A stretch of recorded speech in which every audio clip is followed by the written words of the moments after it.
So yun, good day sa inyo guys. Welcome back ulit sa ating channel. Balikan natin ulit to si Alexa, yung ating Aerox B3, at ipagpapatuloy natin yung pag-setup sa kanya. So marami nag-PPM sa akin at nag-message kung pwede ba daw yung R55 na Racing Boy, yung 2-pot caliper dito sa ating mugs na CT600. Ayan. Bali, nakakabit pa sa atin is stock caliper pa. So walang kasabit-sabit guys. Ayan. So ngayon, tatry natin, meron tayo ditong RCB na R55 2-pot na yan. May kasama ng bracket.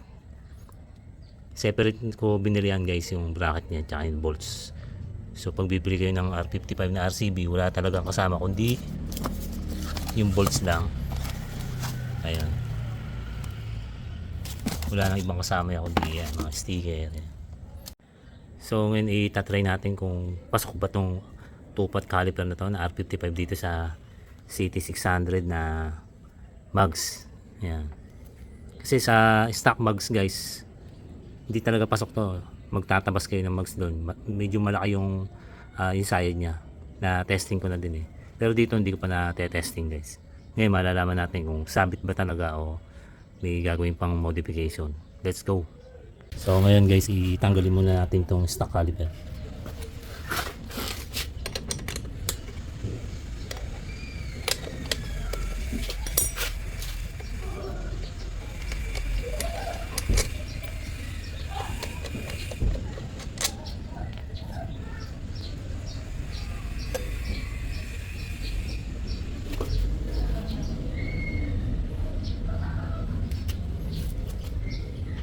Sana walang sabit.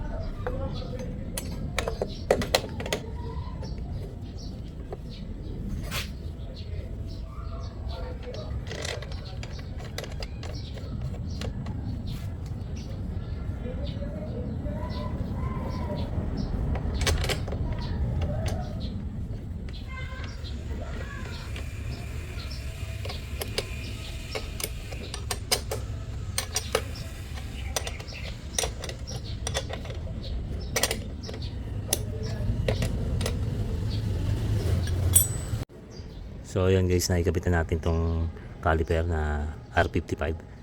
Tingnan natin kung may sabit nga. Ayun, may sabit guys. Tingnan natin dito sa likod.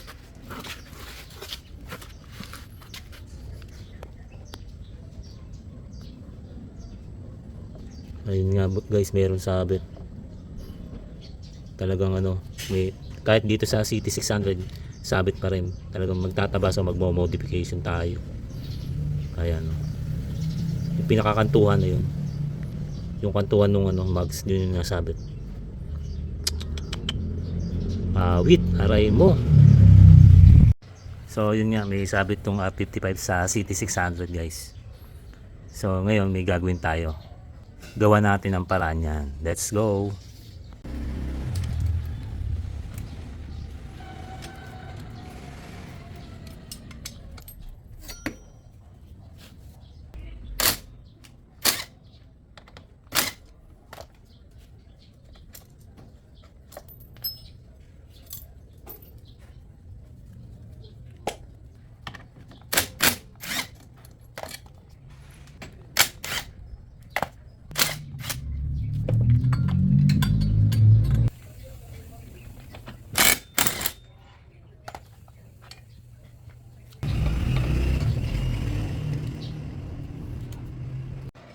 So ito guys, natanggal na natin yung swing arm.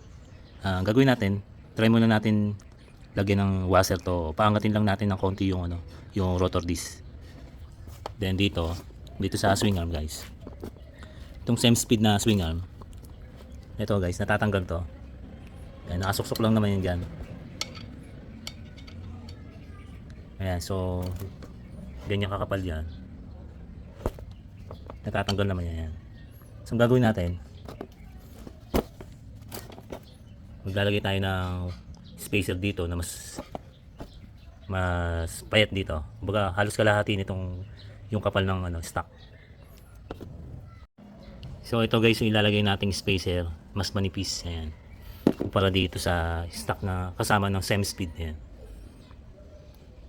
Kasi paangatin natin yung disc, so lalapit yan dito sa swing arm, at hindi na sasayad na talaga pag ito yung nakalagay. So ang ginawa natin, tinanggal natin to, natatanggal naman dito sa same speed yan, nakasuksok lang yun dyan.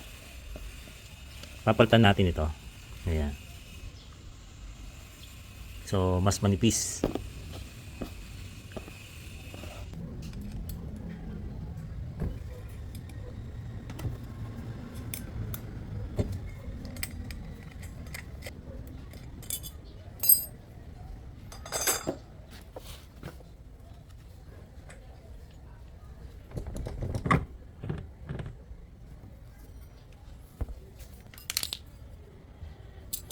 So ngayon guys, try natin maglagay ng na flat washer na stainless.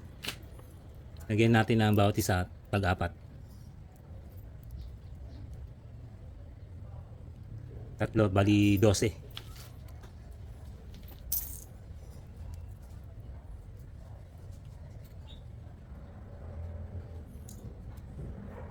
Try lang muna natin guys, Pero pagka masyadong malayo yung clearance ng caliper sa mags, pwede natin bawasan to.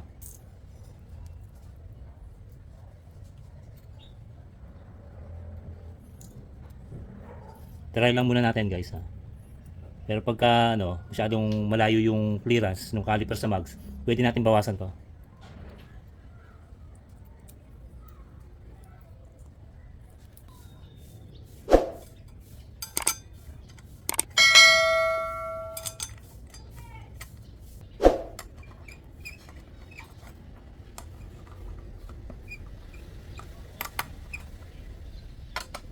So guys, try lang naman, hindi pa final to.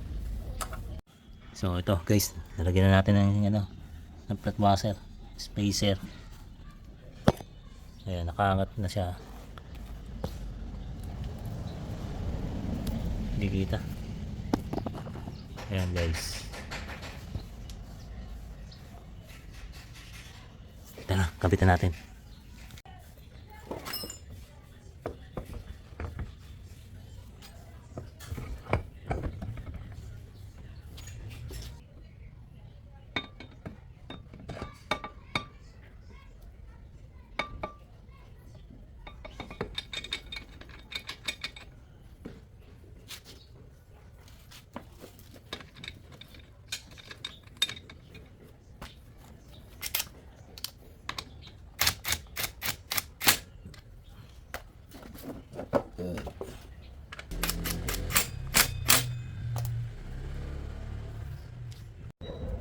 So ngayon guys, kakapitan natin yung bracket na yan.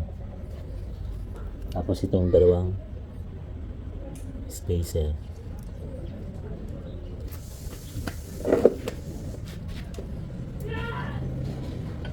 Bali ito guys, dito yan, sa ilalim nito.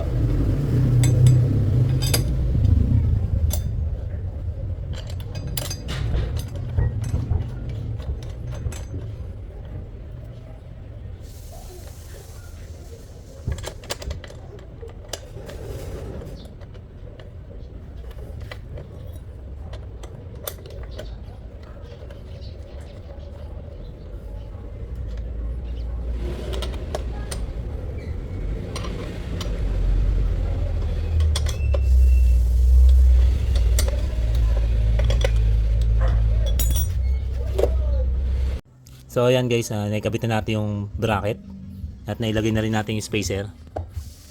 Ayan po yung clearance ng disc tsaka ng bracket. Then ito yung nilagay nating spacer. Kasi dati guys, ito yung nakalagay dyan yan. Gantong kakapal. Dito nakalagay yan. Kasama ng swing arm yan. So natatanggal naman to dun sa swing arm na same speed. Nakalubog lang yan. So ayaw naman natin bawasan to, sayang. Just in case na magbalik tayo ng stock na caliper. Ito na lang ikakabit natin. So naghanap tayo ng spacer na alloy. Yan. Halos kalahati nito, guys. Ayun, okay naman. Sakto lang yung clearance niya. Ngayon ikakabit na natin yung caliper. Sana hindi na sumayad dito, guys. Dito nasayad eh. Diyan. Diyan sa kantong yan. Diyan nasayad yung caliper. Kabitan natin, guys. Sana hindi na sumabit.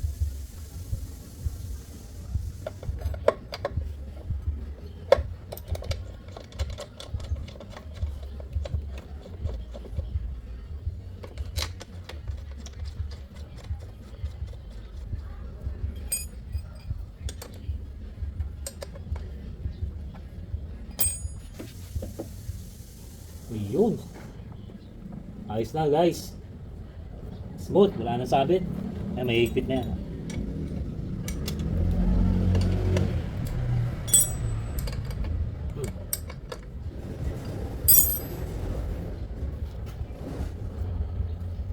Sakto ilagay natin ng ng washer dito sa disc tsaka yung spacer nung dito sa may bra sa gitna ng swing arm tsaka ng bracket. Ito guys, papakita ko sa inyo kung ano yung clearance ng caliper tsaka ng mugs.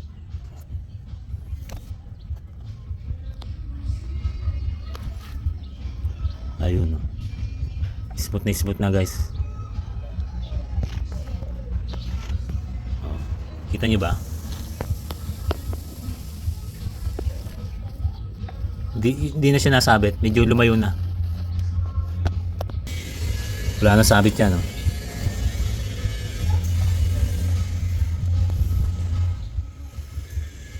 Ayan, ayos na. So yun, naikabit na natin itong two-pot caliper na R55 na RCB. At wala nang sabit dito sa sa CT600 na mugs. Kasi kung di tayo maglalagay ng spacer dito sa disc, wala guys, talagang sabit talaga. Kung ayaw nyo namang magpatabas ng mugs, magpa machine shop, yun, washer na lang talaga. And then pag nakagantong swing arm, kailangan manipis lang yung ilalagay ng spacer dito guys. Kasi dati ito talaga yung nakalagay dyan, so makapal. Ayan, so makapal. So yun nga, nagangat tayo ng disc, so nagbawas naman tayo dito ng spacer. Yun nga, sa mga nakagantong swing arm, ganun lang ang gagawin guys, para walang sabit. Ngayon ikakabit natin yung stock swing arm nito. Tingnan natin kung sasabit ba or ganun din yung clearance niya. Tara guys.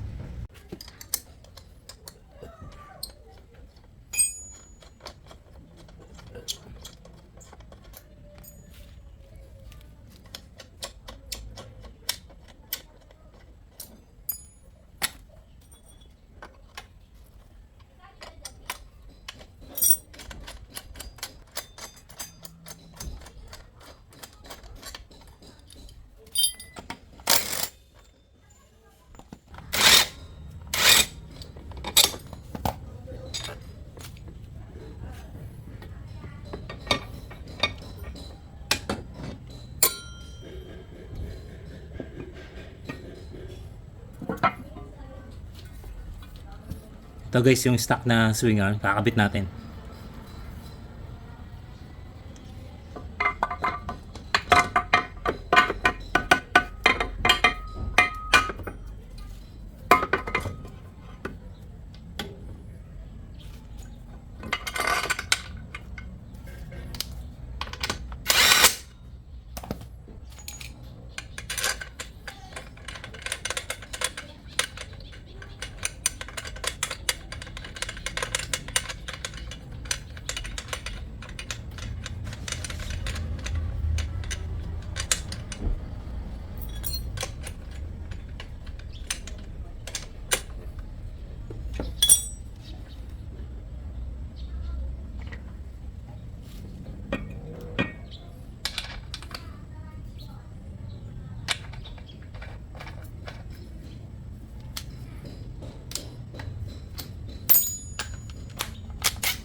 So ayan, nakikabit na natin yung stock na swing arm guys. Ayan yung clearance ng disc tsaka ng swing arm. So ito yung caliper natin tsaka yung bracket.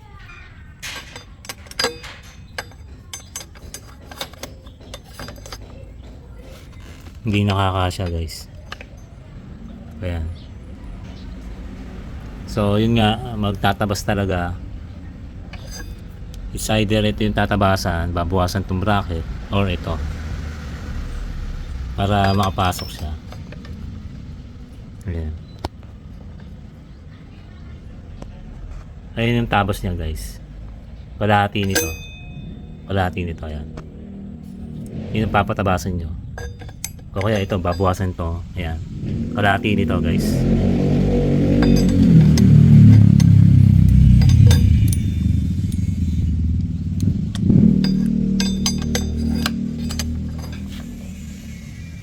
Ayan, pag natabasan nyo na yan guys, wala na. Okay na yan. Hindi na sasabit dun sa ano, sa mags na CNC. So ayun, naipakita ko sa inyo guys yung difference ng dalawa pagka naka stock swing arm, hindi talaga ubra at sasabit. Kasi makapal din yung sa stock swing arm yung dito sa may kabitan ng bracket. So kailangan bawasan nyo ng kalahati or is either ito yung babawasan yung ano, bracket ng caliper para hindi sumabit tong ating R55 dito sa CNC swing arm. Yan. So ayan guys, dito na nagtatapos sa ating tutorial about dito sa tupat caliper na R55 ng RCB. Kasi marami nag-PPM sa akin, nagtatanong kung pasok ba daw tong tupat na to sa CT600. Kasi sa stock mags guys, talagang hindi pasok. Malaki yung sabit niya.